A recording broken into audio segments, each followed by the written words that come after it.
Bonjour et bienvenue dans cette nouvelle vidéo d'escrime. Et on fait des vidéos face caméra maintenant?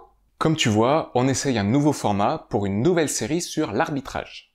Attends, une série sur l'arbitrage? Mais c'est si compliqué que ça, l'arbitrage? Oh oui, plus que tu ne l'imagines.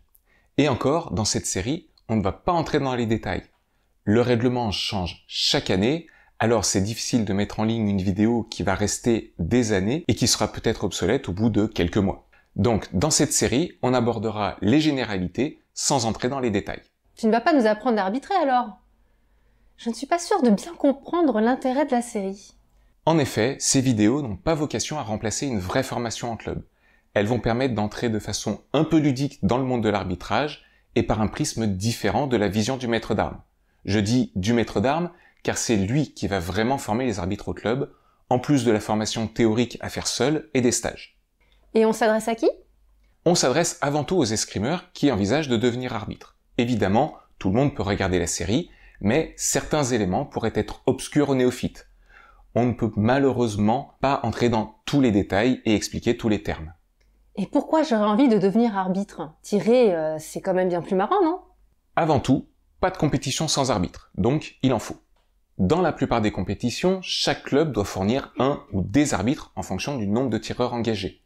Donc, si tu veux aller t'amuser avec des copains en compète, tu risques de devoir laisser ta place si ton club ne peut pas fournir assez d'arbitres. Être arbitre, c'est aussi une façon d'aller plus loin dans la connaissance de notre sport et de le faire vivre. Et pour finir, il faut le reconnaître, l'arbitre a la meilleure place pour assister au match. Pas con. Et on va parler de quoi alors? Dans cette vidéo, on va aborder des généralités sur le rôle de l'arbitre. La deuxième vidéo portera sur la pratique, ce sera un gros morceau, et dans la troisième vidéo, on parlera des sanctions. Une vidéo entière sur les sanctions? La vache! Ça peut paraître long, mais c'est indispensable, tu verras le moment venu. On entre dans le vif du sujet?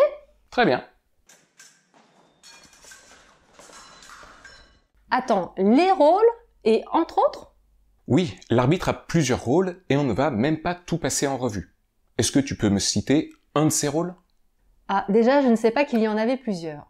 Mais genre, l'arbitre, il fait en garde, prêt, aller, halte, au fleuret et au sabre. Il explique ce qu'il a vu. Comment ça s'appelle? Ah oui, la phrase d'armes, quand il dit attaque de machin, parade, riposte et tout ça, et puis le score, et on recommence, non? Oui, il dirige l'assaut, mais je préfère les prendre dans l'ordre chronologique. C'est toi le patron. L'arbitre doit vérifier l'état de la piste. Est-ce qu'elle est bien reliée à la masse? Est-ce que l'appareil fonctionne correctement? Est-ce qu'il n'y a rien qui encombre la piste, le bout de la piste et la zone arbitre? Ensuite, l'arbitre fait l'appel des tireurs. Ah, parce que là, les tireurs ne sont même pas encore arrivés? Eh ben, dis donc. Et oui, le rôle de l'arbitre commence avant l'arrivée des tireurs et ne se termine même pas à leur départ. Je reprends. L'arbitre doit contrôler le matériel des tireurs, les faire se saluer, et si tout est en ordre, alors le match peut commencer. Là, c'est ce que tu disais tout à l'heure, l'arbitre dirige le match. Oui, en garde, prêt, aller, halte et tout ça. Sans oublier que chaque mot correspond à quelque chose. Quand on dit « en garde », on demande vraiment aux escrimeurs de se mettre en garde. Quand on dit « prêt », on leur demande vraiment s'ils sont prêts. On y reviendra bien en détail dans la deuxième vidéo. Pour le moment, on retient que l'arbitre dirige le match, octroie les touches, sanctionne les fautes et fait respecter l'ordre. Attends, sanctionner les fautes et faire respecter l'ordre, c'est pas la même chose? Non, quand on dit sanctionner les fautes, on parle des fautes des escrimeurs. Flèche bousculante, céder du bras non armé, ce genre de choses. Faire respecter l'ordre concerne ce qu'il se passe autour de la piste. Par exemple, un coaching pendant la touche. D'accord, il faut avoir les yeux et les oreilles partout. Oui, c'est sûr. Dans certains cas, on peut avoir des assesseurs, qui sont tout simplement d'autres arbitres, qui viennent assister l'arbitre principal en se mettant de part et d'autre de la piste. D'autres arbitres pour un même match? Mais qui prend les décisions? C'est toujours l'arbitre principal. Il peut questionner les assesseurs, mais c'est lui qui décide si une touche est valable ou non. Mieux vaut s'habituer à arbitrer sans assesseur, la plupart du temps, on n'en a pas. L'arbitre a encore d'autres casquettes dont tu veux nous parler? Alors oui, il a encore d'autres rôles, par exemple apporter les scores au directeur technique, mais on va se limiter à ce qu'on vient de dire qui constitue le plus important. Une vidéo ne remplace pas le règlement ou une formation complète. Juste un dernier point, l'arbitre doit donner confiance aux tireurs. Ça leur permet de tirer sereinement et de se concentrer sur leur assaut. Normalement, si vous regardez cette vidéo, vous êtes sûrement escrimeur, donc vous savez que chaque arme a ses spécificités. Ah ça c'est sûr. On a déjà fait au moins 2 vidéos sur le sujet, et je sais de source sûre qu'il y en a au moins une autre dans les cartons. Mais qu'est-ce que ça change pour l'arbitrage? On n'arbitre pas pareil, et c'est tout, non? Et non, on est arbitre pour une arme donnée. Sérieux? On n'est pas arbitre d'escrime, mais arbitre épée, fleuret ou sabre? Exactement. On peut être arbitre pour plusieurs armes, mais il faut faire la formation et passer l'examen de chacune. Mais pourquoi? Je peux comprendre qu'arbitrer du sabre, c'est plus compliqué qu'arbitrer de l'épée. Mais justement, un arbitre sabre devrait pouvoir arbitrer l'épée automatiquement, ou même entre le fleuret et le sabre, c'est les mêmes conventions. On devrait pouvoir passer de l'une à l'autre. Vraiment?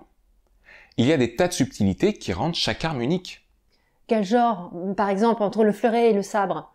Évidemment, la surface valable est différente, mais c'est l'appareil électrique qui s'occupe de ça. La flèche est interdite au sabre, pas au fleuret.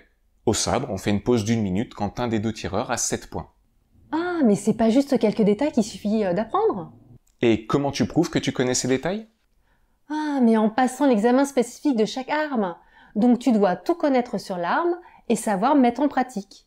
Donc tu es bien arbitre pour une arme donnée. C'est bon, j'ai compris. Et la pratique. Pour rester au niveau, il faut pratiquer. Si tu es arbitre pour plusieurs armes, c'est d'autant plus de travail pour te maintenir au niveau. Et alors, ce dont on parle dans cette série de vidéos, c'est pour quelle arme? Pas de panique, il y a un grand socle de généralité commune et on a essayé pendant l'écriture du script de ne pas entrer dans les spécificités d'une arme ou alors on l'a précisé. Mais on n'est pas à l'abri d'une erreur, on le rappelle, le cercle d'escrime d'Asnières est un club d'épée, donc il est possible que quelques spécificités de l'épée se soient déguisées en généralité, mais on a fait attention, promis. Dis donc, tu as vu la durée de la vidéo? Il va peut-être falloir conclure. Très bien, on récapitule. L'arbitre a de nombreux rôles qui veillent tous à ce que les assauts se déroulent dans les meilleures conditions. Vérifier le matériel de piste et des tireurs, annoncer les matchs, diriger l'assaut, annoncer les résultats, tenir les feuilles de match. C'est impossible dans une série de vidéos de tout couvrir parce que le règlement est dense et change tous les ans. On essaie donc ici de donner une autre approche tout en se limitant à des généralités communes aux 3 armes. Chaque arme a son règlement. On est donc arbitre pour une arme spécifique, bien que rien n'empêche d'être arbitre pour plusieurs armes, auquel cas il faut passer chaque fois l'examen correspondant. Ouf! C'était dense, dis donc. La prochaine vidéo, elle porte sur quoi déjà? On parlera de la pratique. Eh bien, j'ai hâte d'y être, qu'on aborde du concret. T'inquiète pas, il y en aura. Merci d'avoir regardé cette vidéo. Je dois vous dire qu'on a déjà tourné toute la série au moment où cette vidéo est publiée. Mais ça ne doit pas vous empêcher de commenter pour signaler des erreurs, des imprécisions ou même pour poser des questions. Vos contributions sont les bienvenues et si on a beaucoup de retours, on fera peut-être une 4e vidéo type foire aux questions.